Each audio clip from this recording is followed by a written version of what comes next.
Hey guys, it's Tyler, and I wanted to talk today about the differences between these two swords. Or rather, one particular difference that never gets talked about. The misunderstandings of a double edged sword are such to the point that it's become a common phrase in English vocabulary. Oh, that's a double edged sword.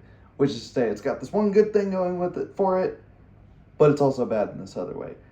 That's usually represented to be this is really good at stabbing because it comes to a much finer point, but it can't cut as well because kind of complicated physics stuff, but basically a curved blade will draw material into it as it's cutting, and you're effectively cutting at just a single point. And so, yeah, this is a bit better at cutting.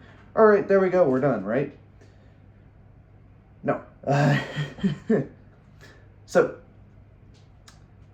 the major disadvantage of a double-edged sword is that it is more difficult to make. Other than that, it's almost exclusively advantages. Umming and ahhing about, yes, this will cut better.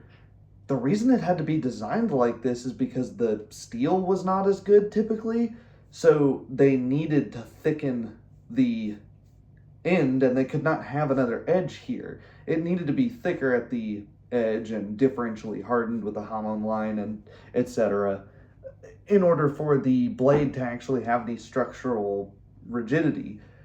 Whereas European steel, especially like Toledo and Sheffield steel and Solingen, Germany, plenty of places in Europe made fantastic steel at the time.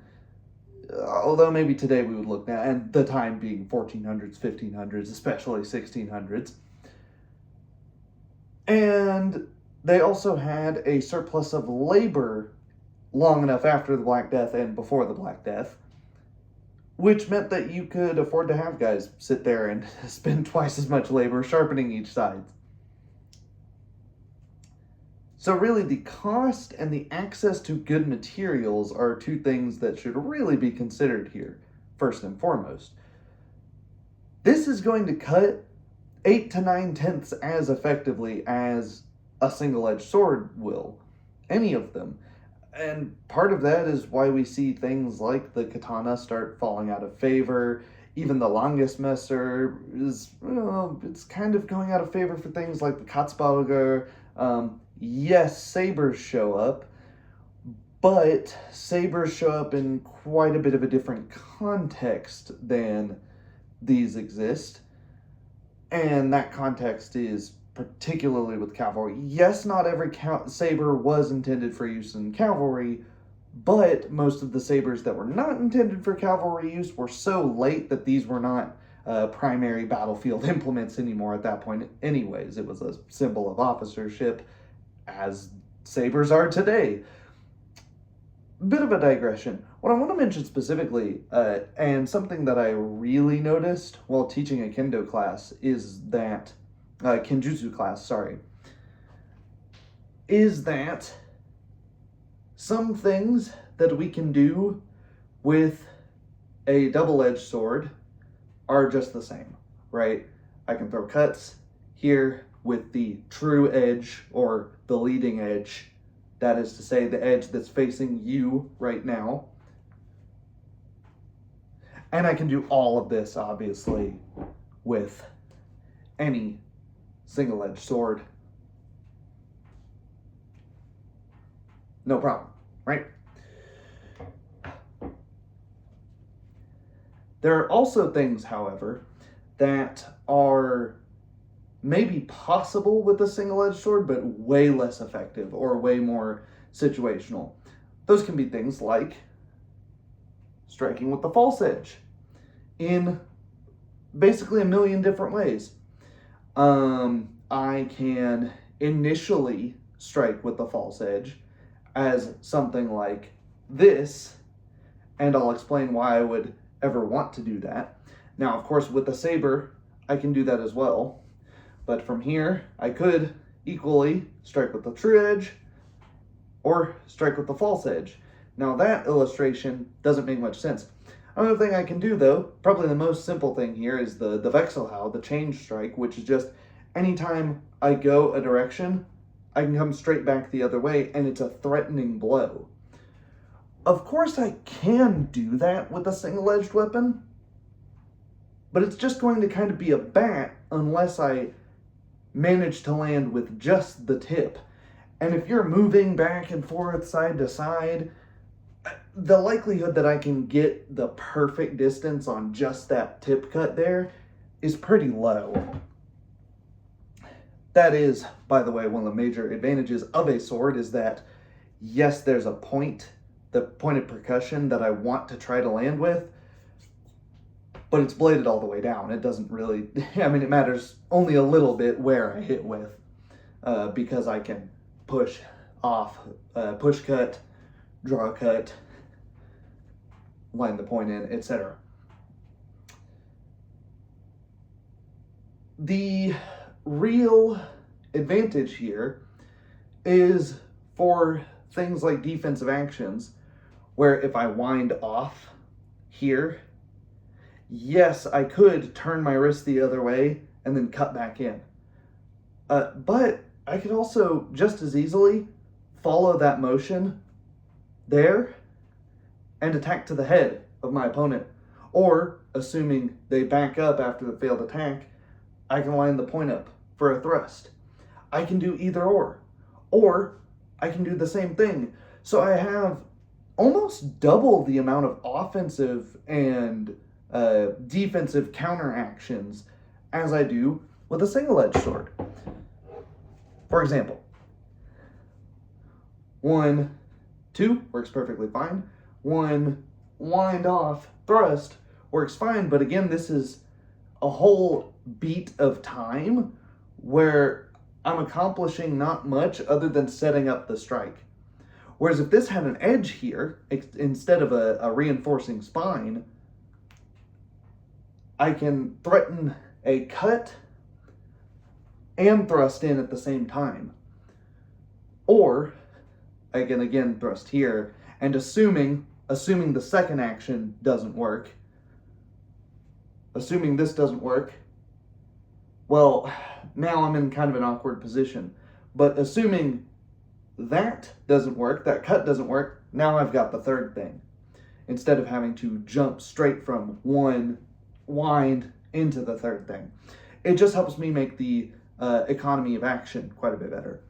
Likewise, something that the Kenjutsu class kind of struggled with but found super interesting, the Shiohao, the squinting strike.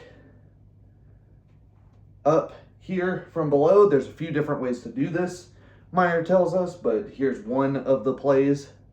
I come here, and just as it clashes with my opponent's blade, or just before, I take a step off the center line. I'm going to stay on the center line though, so you can see what's happening here, and wind around to hit the exact opposite quadrant, either to the head or to my opponent's arms, whatever target I happen to find. So boom, boom. But you'll see that with a single-edged sword, I can't do that.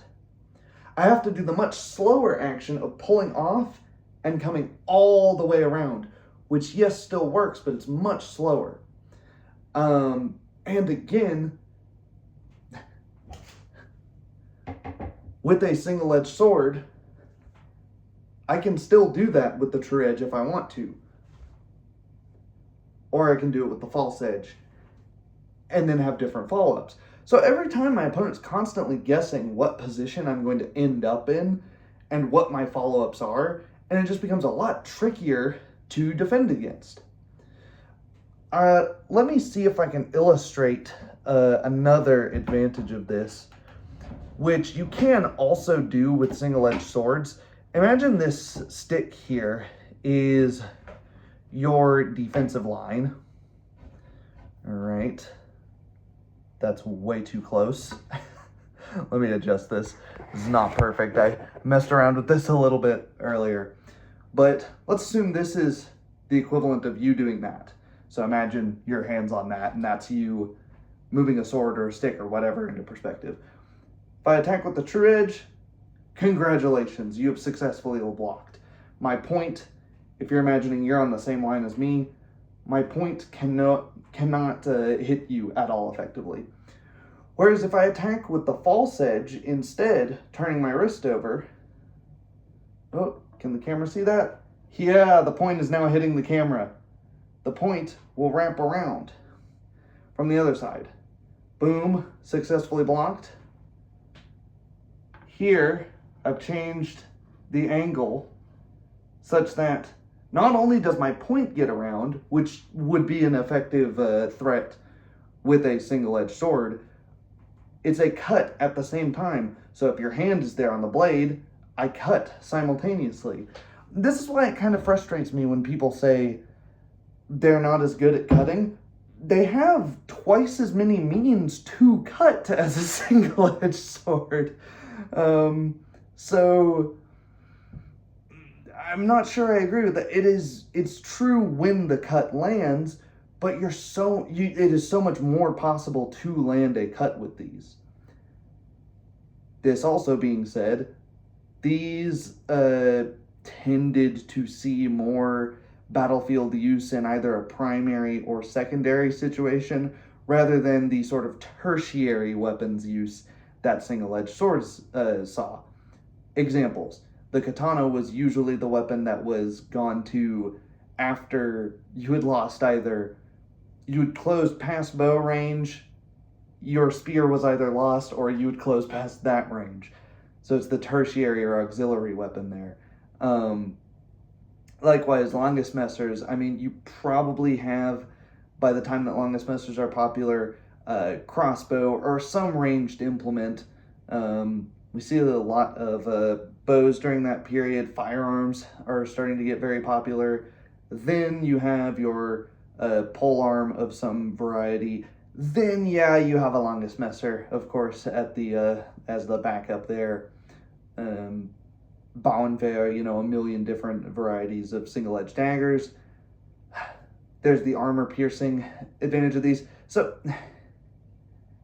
this is kind of just better presuming that your metallurgy is there.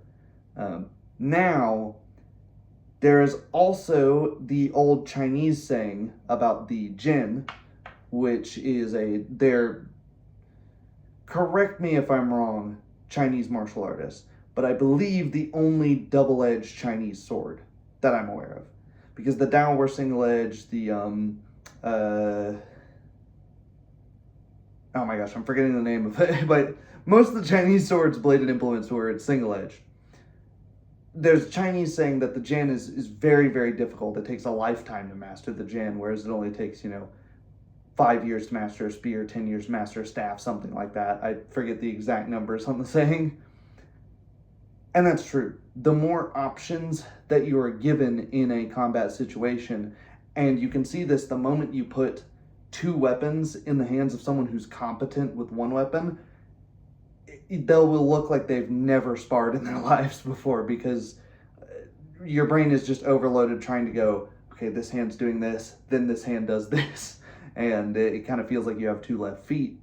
So maybe, for you game designers out there, a double-edged weapon could have a higher skill ceiling, but just be better in all aspects other than cost and potentially durability. And a single-edged weapon is a lot easier to use because you just kind of have to think about whacking the guy. However, it's going to kind of cap out at a certain point. Let me know your thoughts on that. Yeah, thanks.